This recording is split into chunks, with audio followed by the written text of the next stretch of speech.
सूचना दी। चीफ ने तुरंत काल को डांटा और कहा कि अश्वेत लोग वहां रहने के लायक नहीं है।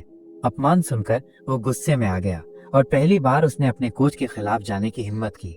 भावना से भरकर उसने कहा कि उसका कोच उससे जलता है क्योंकि वो उससे बेहतर है। जब जो बार में थी तो वो हंगामे से हैरान थी। चीफ संडे ने फिर काल को पानी के अंदर सांस रोककर रखने की दौड़ के लिए चुनौती दी। अगर काल हार जाता है तो चीफ उसे प्रशिक्षण शिविर से हटा देगा, लेकिन अगर काल जीतता है तो वो स्नो हिल को वापस शिविर में आने देगा। काल, जो अपने कोच के सभी अपमान से बहुत तंग आ चुका था, ने तुरंत चुनौती स्वीकार करने का फैसला किया। काल आखिरकार जीत गया। मैच खत्म होने के बाद काल हैरान था कि जो कहीं नहीं मिल रही थी। उसने तुरंत उसका पीछा किया। फिर उसने पूछा कि जो क्यों चली गई। उसने समझाया कि वो वहां अलविदा कहने आई थी क्योंकि उसे शहर के बाहर एक नौकरी मिल गई थी और वो कल जा रही थी। यह सुनकर वो स्तब्ध रह गया। फिर उसने लापरवाही से जो को शादी के लिए प्रपोज करने का जोखिम उठाया। उसने वादा किया कि बाद में प्रशिक्षण से स्नातक होने के बाद वो निश्चित रूप से उससे मिलने जाएगा।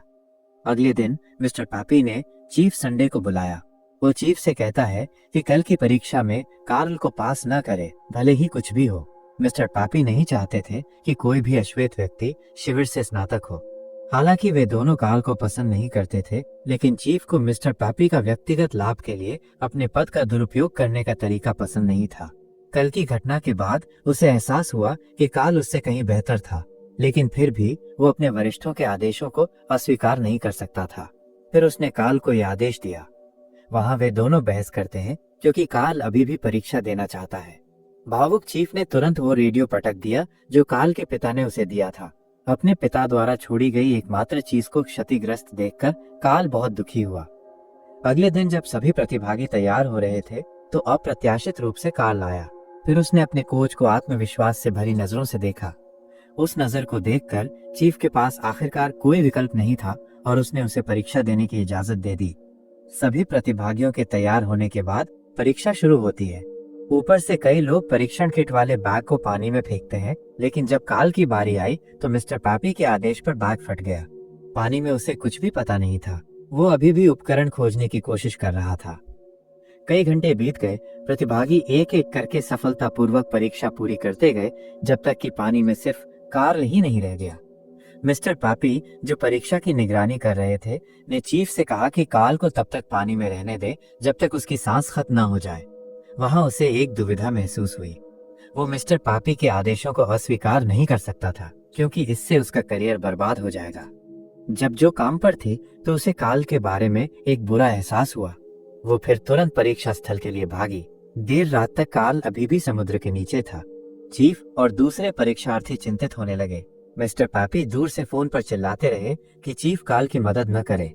चिंता के बीच उसने आखिरकार बॉस के आदेशों के खिलाफ जाने का फैसला किया और तुरंत दूसरे प्रतिभागियों को कार्ल को सतह पर लाने का आदेश दिया। लेकिन जब वे खींचने की कोशिश करते हैं तो कार्ल अचानक सतह पर आ गया और वो पास हो गया। अगले दिन स्नातक समारोह में स्नो हिल उसे अच्छी खबर और बुरी खबर बताने के लिए शिविर में आया। अच्छी खबर यह है कि नौसेना ने उसे फिर से गोताखोरी प्रशिक्षण लेने की इजाजत दे दी है, और बुरी खबर यह है कि कार्ल को पास करने के लिए मिस्टर पैपी के आदेशों की अवहेलना करने के लिए चीफ संडे को निकाल दिया गया है। वहां वो सिर्फ चुप रह सका। फिर उसने अपना सामान पैक किया। बिस्तर पर उसे देखकर हैरानी हुई कि उसके पिता का रेडियो सही सलामत वापस आ गया था। उसे पता चला कि चीफ संडे ने उसे ठीक किया था। कुछ साल बाद कार्ल अब नौसेना में एक वरिष्ठ गोताखोर है। उसने जो से शादी भी कर ली है और उसका एक बेटा भी है। फिलहाल वो संयुक्त राज्य अमेरिका के इतिहास में सबसे बड़ा मिशन चला रहा है, जिसका नाम समुद्र तल पर डूबे हुए एक परमाणु बम को खोजना है। कमांडर ने उसे बताया कि जब बम फटता है तो विस्फोट की शक्ति पूरे क्षेत्र को पूरी तरह से नष्ट कर सकती है। शुरुआत में कमांडर को संदेह था कि क्या कार्ल अकेले मिशन पूरा कर सकता है, लेकिन उसने फिर से सभी को साबित कर दिया कि वो सफल हो गया। उसकी सफलता के बारे में कार्ल की सफलता का पूरे अमेरिका में सीधा प्रसारण किया गया। कार्ल, जिसे सिर्फ इसलिए तिरस्कृत किया जाता था क्योंकि वो अश्वेत था, अब वो एक नायक है। कमांडर ने फिर दूसरे सदस्यों को बम को सतह पर लाने का आदेश दिया, लेकिन जब बम उठाया गया, जब कार्ल जागा तो वो हैरान था कि वो अस्पताल में क्यों है।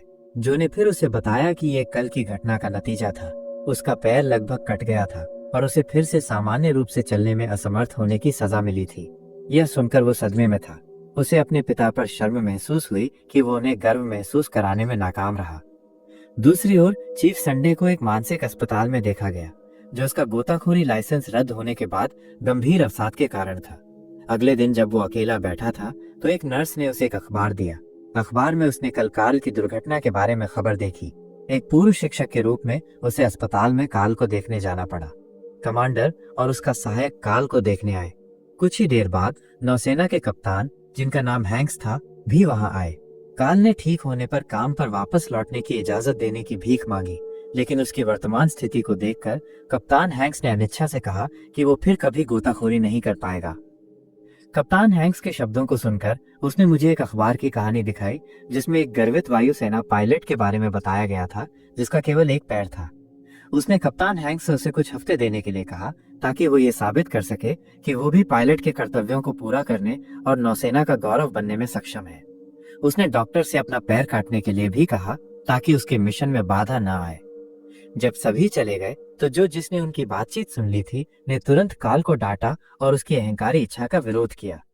वहां कार्ल को एक दुविधा महसूस हुई कि क्या उसे अपने सपने को छोड़ देना चाहिए और एक छोटे परिवार के साथ एक सामान्य जीवन जीना चाहिए, या अपने सपनों को पूरा करना जारी रखना चाहिए। मन बनाने के बाद आखिरकार उसने फिर से अपने सपने को पूरा करने का फैसला किया। सर्जरी से ठीक होते हुए उसने सिर्फ एक पैर पर रहने की आदत का अभ्यास करना शुरू कर दिया। अभ्यास करते समय चीफ आता है और कहता है कि कल जब उसने कार्ल के बारे में खबर पढ़ी तो उसे लगा कि उन दोनों की किस्मत एक जैसी है, यानी कि वे दोनों ढह गए क्योंकि वे अब गोताखोरी नहीं कर सकते थे। लेकिन एक पूर्व शिक्षक के रूप में वो जानता था कि चीफ की नजरों में कार्ल कौन था। कार्ल एक ऐसा व्यक्ति है जो कभी हार नहीं मानता। फिर उसने नौसेना के अधिकारियों को उसे वापस गोताखोरी करने देने के लिए मनाने की कोशिश करने का वादा किया। वो पोस्ट ऑपरेटिव रिकवरी अवधि के दौरान उसकी मदद भी करेगा। सम्मेलन का दिन आ गया है। कार्ल के नौसेना में भाग्य का निर्धारण करने का संकल्प। दुर्भाग्य से दरवाजे पर एक गार्ड ने चीफ को अदालत में प्रवेश करने से रोक दिया। कुछ सवालों के जवाब देने के बाद कप्तान हैंक्स ने एक गार्ड को एक वेट सूट लाने का आदेश दिया।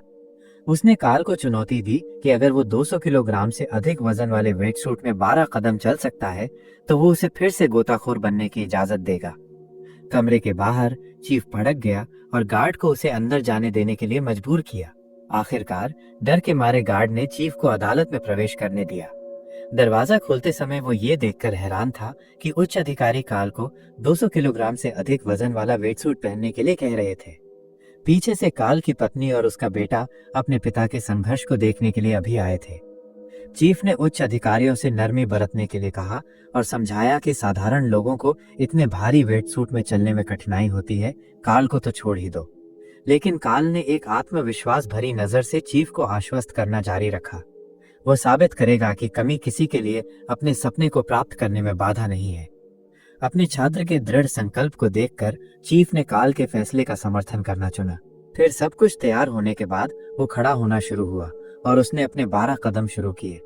उसने आखिरकार अपने 12 कदम पूरे कर लिए। कार्ल के प्रयासों को देखकर कप्तान हैंक्स और सभी उच्च अधिकारियों ने फिर कार्ल को नौसेना गोताखोरों में फिर से शामिल होने के लिए सहमत होने का फैसला किया। अचानक पूरे दर्शकों ने खड़े होकर कार्ल के संघर्ष को देखकर आश्चर्य से तालियां बजाई। उत्सव के बीच चीफ को लगा कि एक शिक्षक के रूप में उसका कर्तव्य पूरा हो गया है। फिर वो चला गया और उस अश्वेत छात्र को अंतिम सलाम किया, जिसने उसे एक मूल्यवान जीवन सबक सिखाया, जिसका नाम अपने सपनों को प्राप्त करने का